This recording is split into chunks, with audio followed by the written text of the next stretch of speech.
अभी हमारे साथ सीवान जिले के रामचंद्र सिंह है, जिन्होंने पहली बार रामायण को, संपूर्ण रामायण को हिंदी भाषा में लिखा है। आपको बता दें कि इन्होंने 10 वर्षों के अथक प्रयासों के बाद कोरोना काल के दौरान इस किताब को पूरा किया है। 800 पन्नों में रामायण को हिंदी भाषा में इन्होंने ट्रांसलेट किया है और इनसे हम बातचीत करेंगे कि आखिर इन्हें प्रेरणा कैसे मिली कि संपूर्ण रामायण को हिंदी भाषा में लिखी जाए। स्वागत है सर आपका बिहार तक में। धन्यवाद। रामायण इससे पहले कभी भी संपूर्ण हिंदी में नहीं लिखी गई थी, आपने पूरे रामायण को हिंदी में लिख दिया। ये प्रेरणा आपको कैसे मिली, कब सोचा आपने इसके बारे में? अब इसकी कहानी तो लंबी चौड़ी है, संक्षिप्त रूप में कहेंगे कि एक तो प्रेरणा मिली हमारे पिताजी रामायण चाहे महाभारत के या उपनिषद के भी बहुत से आख्यानों को ठीक से पढ़े थे, कहते भी थे और गणित भी वैसे ही पढ़ाते थे। यानी कि साहित्य पर और गणित पर दोनों का पर उनका समान अधिकार था। सुखद संयोग यह हुआ कि हमारे प्राइमरी स्कूल के जो शिक्षक थे स्वर्गीय कमला सिंह जी, उनको भी साहित्य गणित के अधिकारी थे प्राइमरी तक के लिए। जैसे एक किताब थी, पुराने लोग जानते होंगे कि गणित मतलब यादव चंद्र चक्रवर्ती लिखित गणित थी, उसको चक्रवर्ती लोग कहते हैं, चक्रवर्ती किताब। तो गणित का अभी भी मैंने, अब तो बहुत बढ़ गया सबाद्रिक गणित, लेकिन अंक गणित के लिए वही सर्वमान्य था। तो कमला सिंह भी यही कहते थे। सबसे बड़ी बात यह कि यह दो गुरु हमारे हुए, हमारे पिताजी और प्राइमरी के गुरु तो रिसर्च करने तक गुरु हुए हैं। लेकिन हमारे गांव में सदियों से रामलीला होती है, हम नहीं कह सकते कितनों साल, लेकिन सैकड़ों वर्ष से होती है। और तो वह देख करके और उसमें हमको भी अभिनय करने का, फिर खिलाने का भी, निर्देशन कह सकते हैं आप, इसका भी अवसर मिला और हमने करीब करीब कम से कम 20 साल तक राम का रोल भी किया है। तो उस समय यह लगता था कि हम लोग रामचरितमानस पढ़ करके रामलीला खेलते थे, खिलाते थे, फिर वाल्मीकि रामायण पढ़ करके। तो अब वहाँ से एक राम की लगन लग गई। यह सारी बातें हैं। हम विज्ञान के विद्यार्थी हैं, पढ़े पढ़ाए विज्ञान ही, केमिस्ट्री, लेकिन रिटायर होने के बाद हुआ कि इस पर भी कुछ किया जाए। तो हम वही देखे कि जब हम रामचरितमानस करके आज पढ़ते थे वाल्मीकि रामायण, तो उसमें रामायण में विस्तृत है, यह संक्षिप्त है। हम तुलसीदास जी महान संत थे, संत से लगता है हमको कि संत से ज़्यादा वे राष्ट्रवादी थे, राष्ट्रभक्त थे। जैसे राम भक्त थे वैसे ही राष्ट्रभक्त थे।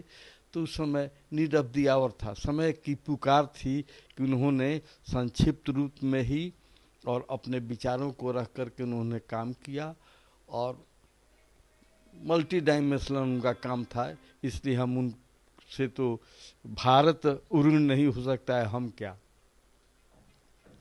लेकिन संक्षिप्त है। और उसमें उत्तरकांड को खास करके उन्होंने सिर्फ भक्ति में बदल दिया है। हम वाल्मीकि रामायण के आधार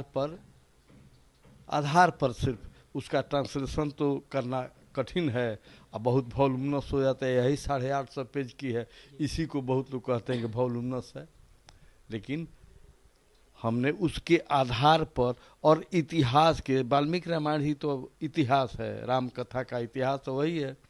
जो भी लिखा है राम कथा पर, गद्य में भी राम गोपालाचार्य जी लिखे हैं, इधर आकर नरेंद्र कोहली गद्य में लिखे हैं। तमिल में कम ऋषि लिखे करीब 1000 साल पहले, या मैंने 11वीं या 12वीं में हुए थे कम ऋषि तमिलनाडु में, तो वे तमिल भाषा में लिखे। इधर आकर के तुलसीदास जी लिखे, तो वह अवधि में है। स्क्रिप्ट सिर्फ उनका देवनागरी है, लेकिन लिखे हैं अवधी ही भाषा है, कहीं कहीं भोजपुरी भी है, सतुगड़ी भाषा जिसको कहते हैं कि मिक्स कर गया है बहुत। सतुगड़ी भाषा कहते हैं कि साधु तो पहले घुमक्कड़ होते थे, आज भी घुमक्कड़ हैं, तो बहुत भाषाओं का सम्मिश्रण भी है, लेकिन मुख्य रूप से अवधी है। तो हमारे मन में आया कि एक ऐसी पुस्तक राम कथा पर होनी चाहिए जो पद्य में हो, काव्य जिसको कहते हैं, तो पद्य ग्राह्य होता है, याद लोग कर पाते हैं, गद्य को याद नहीं, हूबहू याद नहीं कर पाते हैं।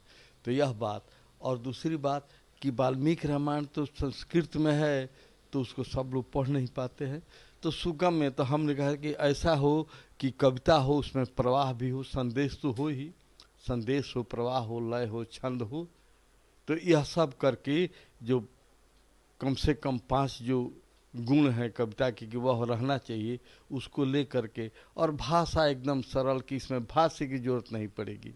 अभी तुलसीदास को हम लोग पढ़ते हैं, तब पढ़ते पढ़ते इतना एक अष्टम हो गए हैं कि लगता है कि सब सरल है, लेकिन वास्तव में नए लोग उठावें तो बिना भाष्य के वह अभी भी भाष्य के साथ ही है।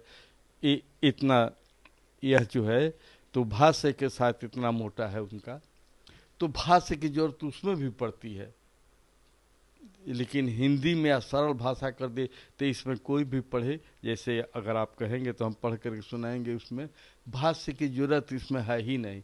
एक आध शब्द तो कुछ कठिन हो ही जाएंगे, तत्सम शब्द देना पड़ेगा। तो इन्हीं विचारों को देख करके, और उत्तरकांड सबसे महत्वपूर्ण बात कि उत्तरकांड यथारूप रखा गया है, उसको आप ट्रांसलेशन नहीं कहेंगे, लेकिन फिर भी उत्तरकांड एकदम वाल्मीकि रामायण से ही है। उसमें इसलिए है कि इतिहास को तो दबाया नहीं ना जा सकता है। तो लव कुश कांड में है, सीता का निर्वासन नहीं कहें, स्थानांतरण कहें, उस पर व्याख्या अलग से लोग कहते हैं सीता का निर्वासन हुआ, निर्वासन हुआ ही नहीं, स्थानांतरण हुआ, सिर्फ स्थान बदल दिया गया। तो वहाँ से लेकर लव कुश कांड, लव कुश का आना, सीता का धरती गमन और राम का साकेत धाम राम का साकेत धाम गमन, यहाँ तक की पूरी कहानी उत्तरकांड। भगवान राम से आपकी अनोखी भक्ति देखी जा रही है, आपके नाम में भी राम, आपने बचपन से नाटकों में राम, भगवान राम का किरदार भी निभाया, और अब रामायण भी आपने लिख दिया। नहीं समझे हम क्या करें। भगवान राम से आपकी भक्ति जो है इतनी अनोखी क्यों है कि आपके नाम में भी राम है, बचपन से आप राम का किरदार भी निभाते रहे हैं, और अब आपने रामायण लिखने की भी सोची? ये तो नाम रखे हमारे माता पिता तो उनसे पूछना पड़ता कि क्या है इसे की। और हमारी जहाँ तक बात है कि इसी को न कहते हैं जेनेटिक प्रॉपर्टी, पिताजी में था, हमारे मास्टर साहब थे उनमें था, तो स्वाभाविक रूप से हम में भी आ गया, आज तक है। नाम तो वही रखे हैं, अच्छा है नाम रखे।